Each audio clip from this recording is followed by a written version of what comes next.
Hey, it's Yuri from JavaScript Room, and today we talk about JSON or JSON. If you think it's something complicated, believe me, it's not. It's quite simple and straightforward. JSON is a JavaScript object notation. It's a lightweight format for storing and transporting data. It's heavily used on the modern web. It's very similar to JavaScript objects and arrays, but it has some specific moments what I would like to tell you. So let's start with its syntax. First of all, JSON stores in a file name with the extension .json. Makes sense. The next, a root element must be an object or an array.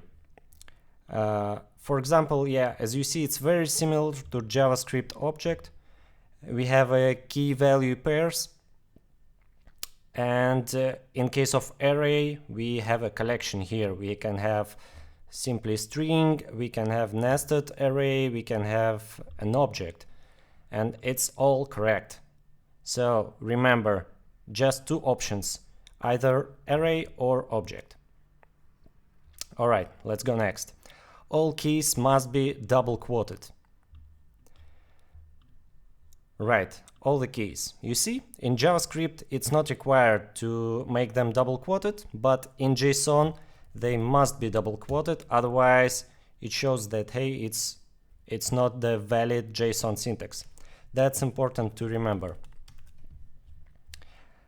The next, string values must be double quoted. In case of we have a string values here, you see of course it must be double quoted as well as here. But if you have double quotes in the value, they must be escaped. Let's say here we have, for example, double quote inside. You see it's not valid anymore. We need to escape it with the backslash. Like that. So the next point, numbers and booleans values must be not double quoted. Right here. If you make them double quoted, they become a string in the end when you parse it to JavaScript. So, the next point. Comments are not supported by design. You cannot put any comments here. If you put something like this, it shows you that it's not valid syntax.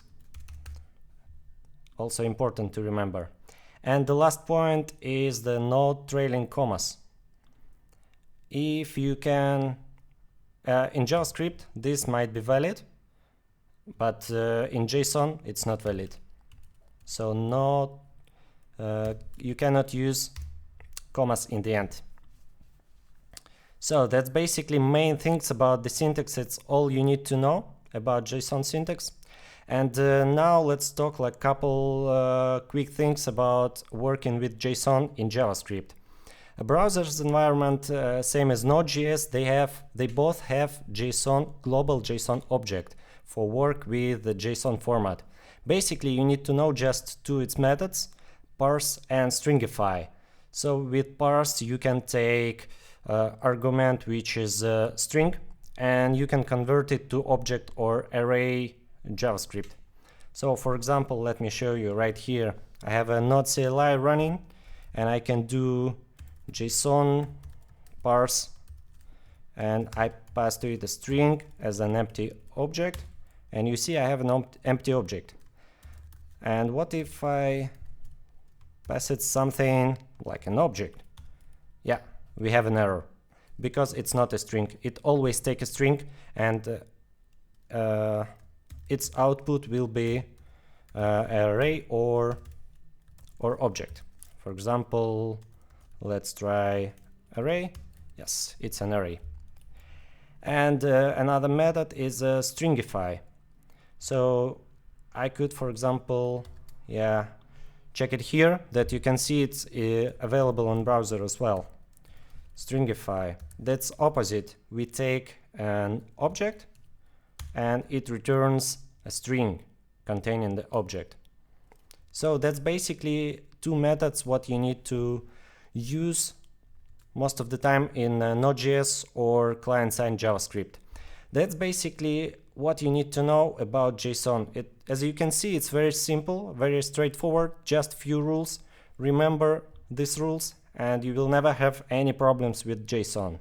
Thank you for watching and see you later.